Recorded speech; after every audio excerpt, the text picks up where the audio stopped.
Bonjour à tous, j'espère que vous allez excellemment bien. Aujourd'hui, on se retrouve pour faire la présentation du Grand Prix d'Arabie Saoudite à Jeddah pour la troisième fois que cette épreuve a lieu au championnat du monde de Formule 1. La deuxième fois en première partie de saison, parce que la première année, la course avait lieu en fin de saison. On va revenir sur ce circuit, sur les dernières infos du paddock, sur les enjeux de la course, le programme également de ce Grand Prix. N'hésitez pas à vous abonner à la chaîne, à réagir dans les commentaires, à mettre un pouce bleu, à partager la vidéo sur les réseaux sociaux, notamment auprès de vos proches si vous pensez que ça peut les intéresser. Dans les commentaires, n'hésitez pas à me dire qui vous mettez dans vos favoris, et puis votre grosse cote également pour ce Grand Prix. N'hésitez pas quand vous abonnez à la chaîne à rajouter la petite cloche, comme ça vous êtes au courant des dernières vidéos qui sortent sur la chaîne. Vous pouvez également soutenir la chaîne en faisant un super scène. Je remercie tous les gens qui l'ont déjà fait. Voilà, ça permet de soutenir la chaîne, d'aider la chaîne. N'hésitez pas également, quand vous vous abonnez à la chaîne, à mettre toutes les notifications. Ça, c'est ce que j'appelle le Saint Graal. Vous pouvez également aller voir EPS 2.0. C'est assis sur Spotify. Et puis TikTok également, où il y a du contenu quand je regarde les compétitions en direct, ce qui risque d'être le cas ce week-end. Circuit à haute vitesse, le circuit de Jeddah, avec un circuit où on va très vite. C'est pas forcément un circuit où il y a des gros freinages.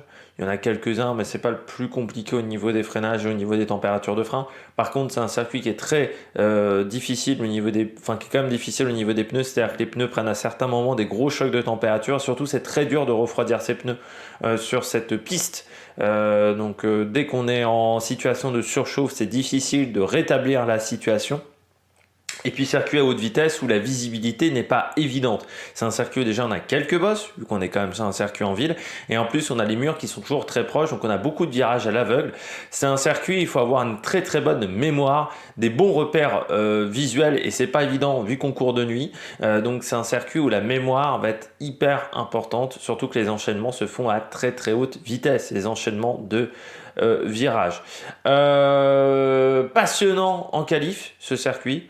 Où on peut très vite partir à la faute parce qu'on est toujours sur le fil de rasoir et que pour faire un très bon temps sur cette piste, il faut vraiment frotter le long des murs.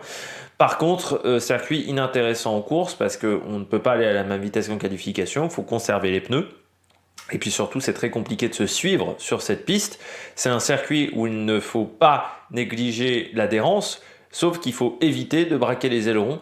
Donc c'est le fond plat qui va énormément travailler. C'est plein de petites choses qui font que vous allez aller vite, mais il faut éviter de braquer les ailerons. Il faut apporter de l'appui sans apporter de la traînée aéro. C'est toute la difficulté de ce circuit du côté de Jeddah. Quelques changements pour 2023, notamment au niveau de la sécurité, beaucoup de modifications sur l'emplacement des murs. On les a parfois reculés pour permettre un peu plus de visibilité, pour permettre également aux pilotes de se décaler, parce qu'en qualification, c'est l'un des problèmes également. C'est un circuit où le trafic peut être très gênant et sans que les autres pilotes le fassent exprès, parce que c'est très compliqué de gérer le trafic sur cette piste. Faire attention également aux zones de dégagement qui vont être plus nombreuses cette année, mais elles seront composées de bosses pour ralentir au maximum les voitures. On passe aux dernières infos du paddock. Du côté des dernières infos des paddocks, eh bien, on en a appris un peu plus sur la rééducation de Lance Stroll. Alors déjà, confirmation, il a eu bien le gros orteil qui a été touché, le poignet également. Voilà, il a filmé, il a pris en photo ces 14 jours avant le Grand Prix du côté de Bahreïn, et on a vu un petit peu sa rééducation, des moments difficiles également de sa rééducation. Il ne pouvait pas faire grand-chose, où il était plein de doutes du côté de Lance Stroll. Il nous a appris également qu'il avait énormément parlé à Jos Verstappen, le père de Max, qui a été pilote de Formule 1, qui avait subi le même accident à un moment dans sa carrière, et qui l'a beaucoup aidé sur la rééducation et sur comment ça allait se dérouler, cette rééducation, et les difficultés qu'il allait pouvoir subir Lance Stroll. Donc voilà, on a appris énormément sur la rééducation de Lance Stroll. On espère que ça ira mieux du côté physique, du côté de Jeddah. Dernières infos également, c'est la fameuse lettre de Mercedes. Mercedes a décidé de faire une lettre pour s'excuser envers ses fans, pour leur dire que voilà, il s'excusait, que la première course de la saison n'avait pas été bonne et qu'il s'était raté, semble-t-il, sur le concept de leur voiture.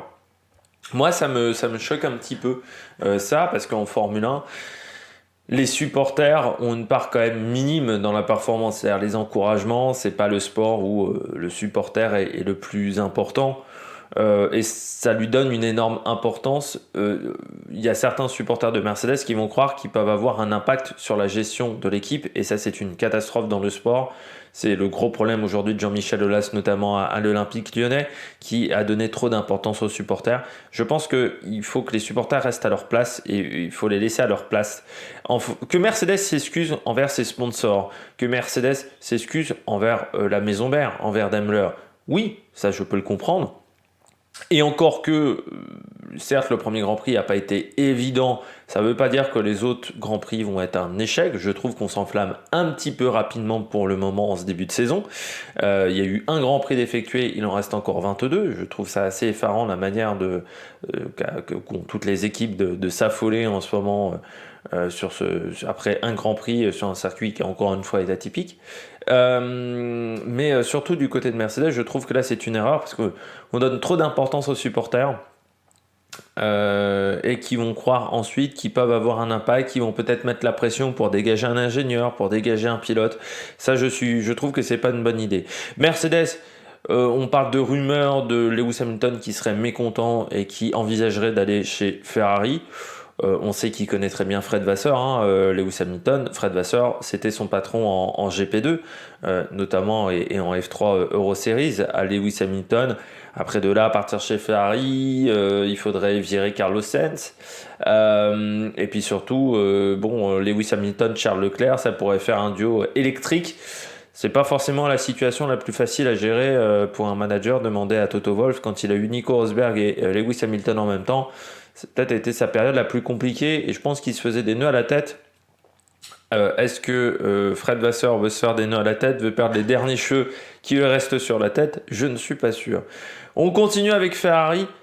Du côté de chez Ferrari, pas mal de rififi chez Ferrari. Alors déjà, il y a eu pas mal de rumeurs de la part des journaux italiens.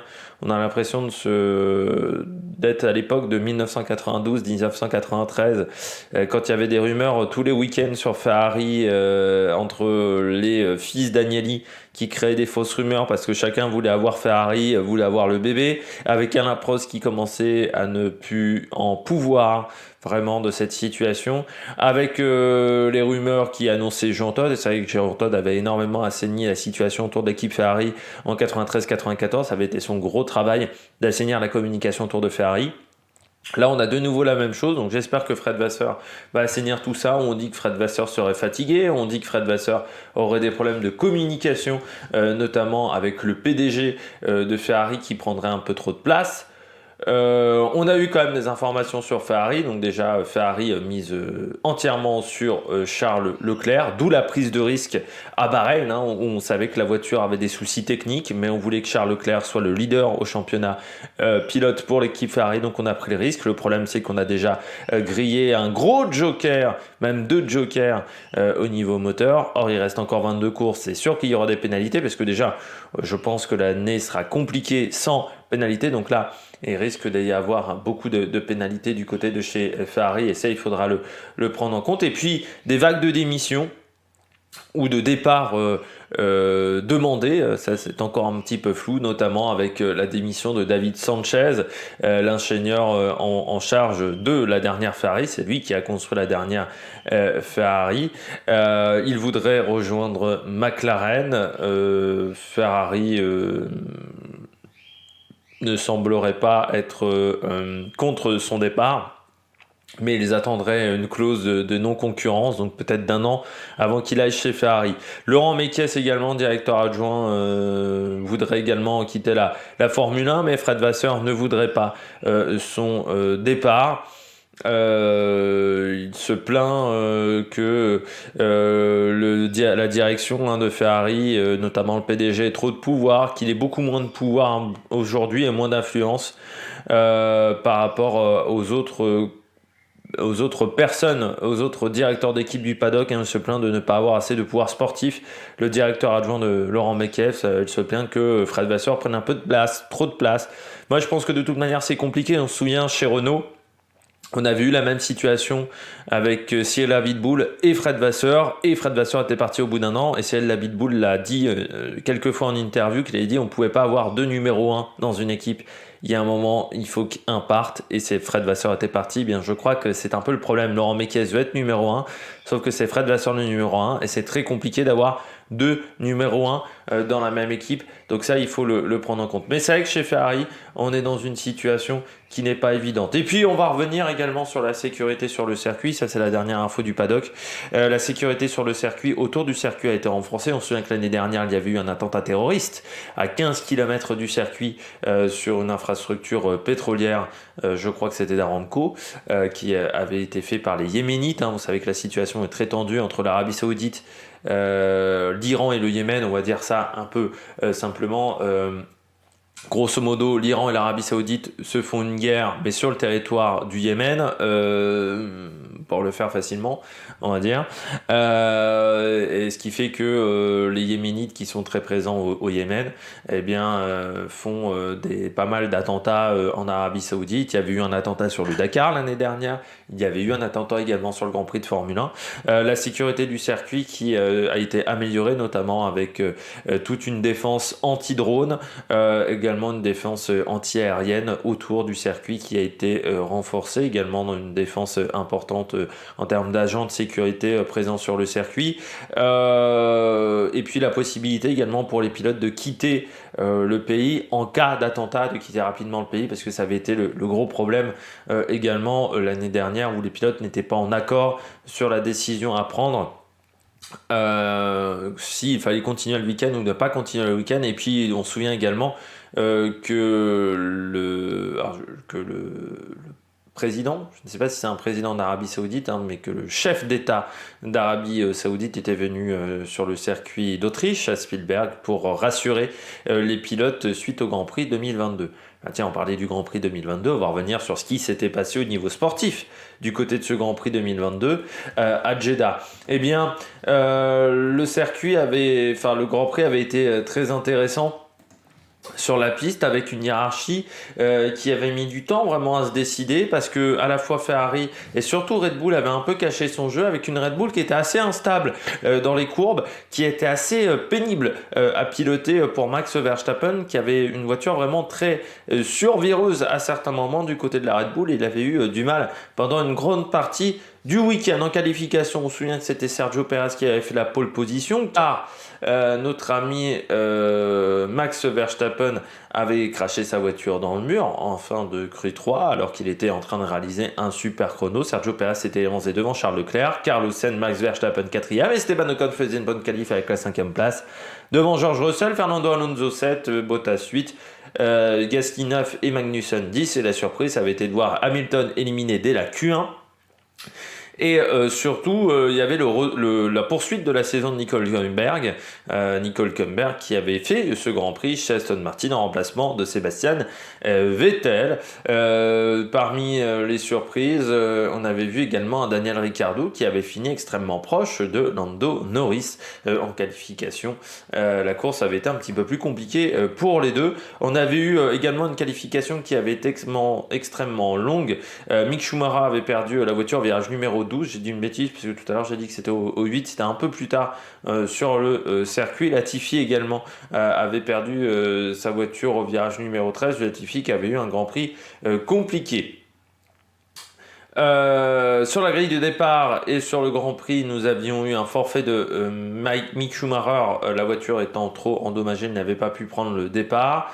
Daniel Ricciardo, lui, avait pris une pénalité sur la grille de départ pour avoir gêné Esteban Ocon. Yuki Tsunoda, qui n'avait pas pu faire de tour chronométré en qualification, avait été repêché, mais il n'avait pas pu prendre le départ car il n'avait pas réussi à rejoindre la ligne à faire un tour de sortie. Il n'avait pas réussi à démarrer son moteur, ça avait été un gros problème électrique. Pendant le Grand Prix, c'était pas passé énormément de choses, mais Max Verstappen s'était imposé devant Charles Leclerc. C'était la grosse bagarre entre les deux pilotes, une bagarre vraiment intense entre les deux pilotes. Derrière, Carlos Sainz avait pris la 3e place devant Sergio Perez qui avait un peu raté sa course, il faut le dire.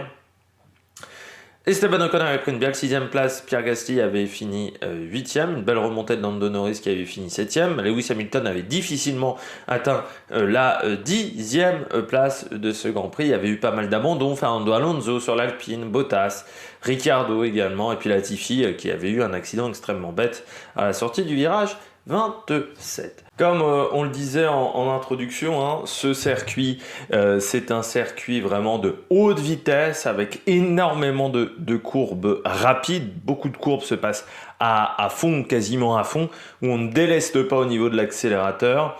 Et puis, vous avez le premier virage qui est très lent. Mais en fait, les virages très lents sont extrêmement peu nombreux sur cette piste et là on ne le voit pas vraiment, hein, on est sur une carte du circuit, mais il faut juste se dire qu'il y a des murs sur tout le long du circuit, c'est-à-dire que la plupart de ces virages sont à l'aveugle ou avec une visibilité moindre. Il y a aussi pas mal de bosses, hein, on est quand même sur un circuit en ville, donc ça aussi il faut le prendre en compte. Vous avez 3 zones DRS sur cette piste. La première se situe, la détection se situe à la sortie du virage 17 et cette zone DRS est entre le virage 19 et le virage 22. La deuxième zone DRS a une détection à l'entrée du virage 22 et se déroule juste avant le virage 25 jusqu'au virage 27. La troisième zone DRS a une détection qui a été modifiée. Elle se situe désormais après le virage 27 et elle vous emmène jusqu'au virage numéro 1. Voilà, il y a eu une petite modification de la troisième zone DRS par rapport à l'année dernière, où l'année dernière, la détection se faisait avant le virage 27. On se souvient notamment de la bagarre entre Verstappen et Leclerc.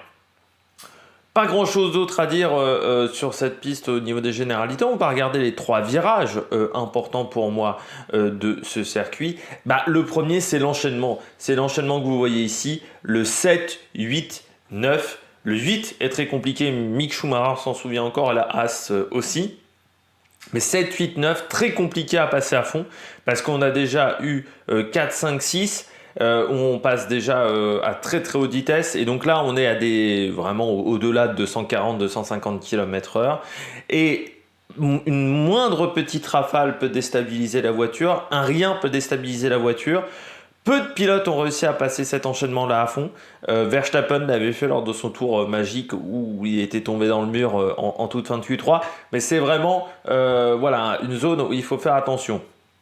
Autre pour moi point clé du circuit, c'est cette grande courbe, le virage 13. Déjà parce qu'il est légèrement en banking, donc c'est-à-dire que vous pouvez le prendre à très haute vitesse, que vous pouvez tenter de dépasser également sur ce virage, mais surtout le virage 13, c'est un virage qui est très exigeant au niveau des pneus, surtout le pneu extérieur, hein, le pneu avant droite, qui va vraiment prendre un sacré coup de température à ce moment-là. Donc il faut vraiment faire attention, c'est-à-dire qu'il faut aller vite, mais en course il va falloir gérer dans ce virage-là, peut-être pas le prendre à fond, sinon on risque d'avoir des petits soucis au niveau de la tenue du pneu. Et puis bien entendu le virage 27, même si cette année la zone DRS est désormais après ce virage 27, c'est un endroit où on peut se rapprocher, c'est un endroit où on a fait une grande zone DRS, c'est un endroit de dépassement. Faire attention à la réaccélération, ne pas faire une Lance Stroll comme l'année dernière, mais normalement un pilote de Formule 1 qui se respecte. Non, c'était Latifi en plus, c'était pas Stroll pour une fois, c'était l'autre Canadien, c'était Latifi qui avait réaccéléré trop fort et qui avait perdu la voiture. Mais c'est surtout faire attention à la sortie du virage parce que vous avez la zone de détection du DRS et que si vous êtes à moins d'une seconde, vous pouvez avoir une première zone de DRS, donc un premier moyen d'attaquer, ensuite au virage 1. Donc c'est un virage qui devient très important en course parce que c'est un endroit où on peut se rapprocher et choper le DRS ou perdre le DRS parce qu'on rate la sortie du virage 27. Voilà les 3 virages importants de cette piste. On passe aux pneus après cette présentation du circuit du côté des pneus. Eh bien, on utilise les C2, C3, C4, c'est-à-dire les mêmes pneus qu'en 2022. C'était la même gamme de pneus. La différence, c'est que je rappelle que les pneus 2023 sont un petit peu plus durs, surtout au niveau du train avant, un peu plus résistants au niveau du train avant. Donc, ça devrait peut-être faciliter le rythme de course qui avait été un petit peu compliqué l'année dernière. Est-ce qu'on utilisera les C2 pendant la course? Ça, c'est la grande question parce qu'on n'avait pas utilisé... les pneus durs n'étaient pas très performants à Bahreïn. Donc, est-ce que là, les pneus durs seront un peu plus performants du côté du Jeddah? C'est une grande question. Du côté de la météo, il fera entre 25 et 30 degrés, pas de risque de pluie. Je précise parce que je rappelle que sur le Dakar cette année, on a eu un Dakar très pluvieux en Arabie Saoudite, donc il peut y avoir de la pluie en Arabie Saoudite, mais là on devra avoir un grand soleil. Entre 25 et 30 degrés, ça dépend des séances, hein. Il y a des séances qui se dérouleront de nuit, en pleine nuit, donc forcément les températures baisseront sur la piste. Le vent sera de nord-ouest à nord en soirée, hein. Vraiment nord-ouest, c'est plutôt en après-midi, nord, c'est plutôt en soirée, entre 20 et 40 km/h. Le vent ne changera pas de sens, c'est-à-dire que pendant toutes les après-midi, il sera de nord-ouest, pendant toutes les soirées, vraiment à partir de la nuit, il sera de nord, donc ça c'est intéressant pour régler les voitures. Même s'il faudra faire attention parce qu'avec du vent, ça crée forcément un déséquilibre sur la voiture. Surtout que je crois que sur la piste, le vent sera plutôt de côté. Donc ça peut vraiment déstabiliser les voitures, surtout sur les enchaînements de virages 7, 6, 7, 8. Au niveau du virage 11, 12, 13, je crois que c'est dans cet ordre-là. Voilà, ça peut créer vraiment des soucis au niveau de ces enchaînements de courbes-là. Du côté de mes pronostics, eh bien, je mets Charles Leclerc. Eh bien, je me dis que chez Ferrari, déjà, on aura des pièces neuves, mais surtout que chez Ferrari, c'est un circuit qui peut convenir à la voiture. Ils sont capables de rouler vite sur cette piste. L'année dernière, ça avait bien marché. Du côté de chez Ferrari, je mets Max Verstappen en 2. La voiture semble plus efficace que l'année dernière. Eh bien, ça va être un gros test. L'année dernière, ils avaient été en grosse difficulté sur cette piste au niveau de la stabilité de la voiture. Est-ce que ça sera mieux du côté de Jeddah? On le verra. Et puis, je mets en troisième position Sainz. Il a besoin de se racheter, Sainz, hein. Il a eu une première course compliquée où il manquait de rythme. Eh bien, on attend de le voir un peu plus haut dans la hiérarchie. En grosse cote, je mets Ocon parce qu'Ocon a toujours été rapide sur cette piste. Il avait failli monter sur le podium lors de la première année. Il a fini 6e l'année dernière, donc c'est un circuit qui le correspond bien. Il était plutôt performant en qualification en Bahreïn. En course, c'était un peu plus compliqué en tout début de course. Ensuite, il y a eu énormément de pénalités pour Esteban Ocon. Je pense qu'il a envie de se racheter également suite à ses difficultés en course. Voilà, c'est un Grand Prix qui peut être parfait pour Esteban Ocon. Du côté des enjeux, eh bien, Red Bull est-il intouchable? Ça, on le saura à la fin du week-end. Est-ce que Red Bull sera vraiment intouchable? Et encore une fois, on aura encore des doutes parce que Jeddah, c'est une piste encore une fois atypique. C'est une piste où il faut peu d'appui. Est-ce que cette voiture sera performante sur des pistes où il faut des appuis médians comme Imola? Eh bien, ça, c'est encore une grande question. Quel est le véritable niveau d'Alpine? Ça, c'est le grand doute. En qualification, Pierre Gasly s'est complètement raté, mais Ocon était 3e. C'était l'inverse en course. Donc quel est vraiment le véritable niveau d'Alpine au niveau de la hiérarchie? Peut-être qu'on en saura un petit peu plus après ce Grand Prix. Et puis l'équipe Mercedes est-elle vraiment en difficulté, vraiment dans la panade? Et bien là, ça va être un vrai test du côté de Jeddah parce que l'année dernière, la voiture ne marchait vraiment pas à Jeddah. Donc si la voiture est plus performante ce week-end, si elle est en Q3 plus facilement, eh bien ça voudra dire que Mercedes n'est peut-être pas forcément en grande difficulté. Contrairement à ce qu'on pourrait le croire. Le programme TV du week-end, eh bien, je rappelle qu'il y a la F2. La F2, ça sera la qualification à 16h, ça sera sur Canal+ Sport. La course 1 aura lieu à 16h05 samedi sur Canal+, et puis la course 2, ça sera 14h dimanche sur Canal+ Sport. Du côté du programme du Grand Prix sur les télévisions françaises, sur Canal+ Sport, eh bien, les essais libres auront lieu à 14h10 sur Canal+ Sport vendredi, les essais libres 2 à 17h40 également sur Canal+ Sport, les essais libres 3 samedi à 14h10. La qualif à 17h40 sur Canal+ également, et puis la course à 18h dimanche également sur Canal+. Du côté de la télévision belge, les qualifications et la course, ça sera à 17h55 samedi et dimanche sur Tipeee. Et du côté de la télévision suisse, ça sera sur la RTS, qualification à 17h50 et course à 17h45. J'espère que vous avez aimé cette vidéo. Si vous avez aimé cette vidéo, n'hésitez pas à vous abonner à la chaîne, à réagir dans les commentaires, à mettre un pouce bleu. Nous, on se retrouve bien lundi ou mardi pour faire le débrief de cette deuxième manche du championnat du monde de Formule 1. Allez, ciao ciao sur l'Amérique Production.